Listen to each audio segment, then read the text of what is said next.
If exploring Italy or any European country sounds like a dream to go off and explore and come upon stunningly beautiful places, I can help you understand what it truly takes because I've just finished doing that in Italy, in the south of Italy, for most of the winter.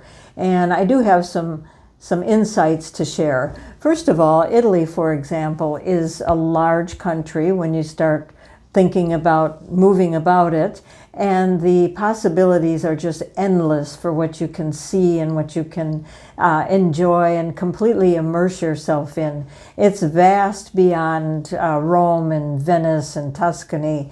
There's a whole lot more to Italy than those few places that are very popular with tourists. But mainly getting off the beaten path has two options. Well, maybe three options. The first one is hiking. I wouldn't put that first for most people, but you could do it. You could backpack and hike throughout the country if you have enough time and physical stamina. Or there's the train. Public transportation or buses are very good. And then there is renting a car. And so the train system is wonderful in Italy. It is efficient, it is timely, it's inexpensive to buy a ticket on the train. However, when you arrive somewhere, you are at the train station. And so you either walk into the town or you take a taxi or you rent a bicycle and you get into where you want to be. And then at that same time, you're carrying, if you've traveled from one city to the other, you're carrying your luggage or your backpack.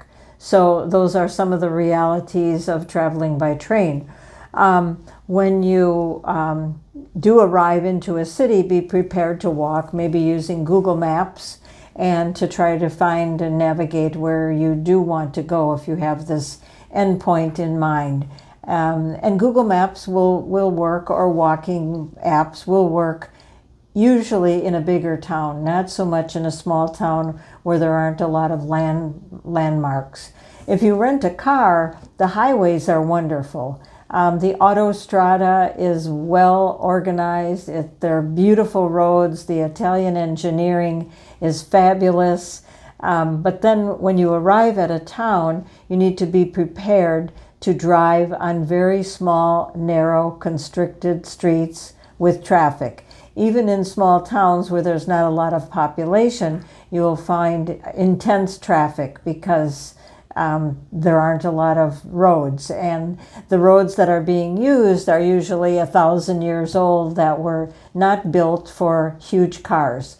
SUVs are becoming more popular in Italy and throughout Europe, but they're really not made for these small, narrow roads. So be prepared for some hairpin turns and some quick decisions that you need to make with a car. And I've been in a couple of situations where I've thought, I'm going to die now, because, well, you make a left turn and the street is perpendicular all the way down, and you're just hoping that nothing gets in your way on the way down. So some of the best surprises in Italy are really traveling in a car and visiting these medieval cities that are on top of a mountain or along the coastline. But again, be prepared that you will need to find those on your own, and if you're in a car, that the driving can get a little bit of intense. But it is the way to really explore and to see Italy, to see the back roads of Italy. I've met people that have visited 40, 50, 60 different countries, but what they've seen in those countries is really the whatever a tour has given them.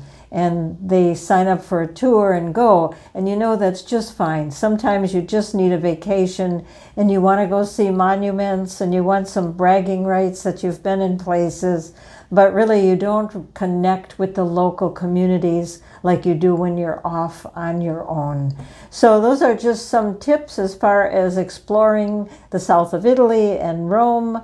and bigger cities. But if you are interested to take a look at what a lifestyle excursion looks like and what I call authentic Italy, I will put a link to my website in the description, and you can see an itinerary as it happens and how it takes place. Thank you so much. If you are a subscriber, I thank you for stopping by. If you aren't a subscriber, please subscribe to my channel. I would be forever grateful. Thank you so much.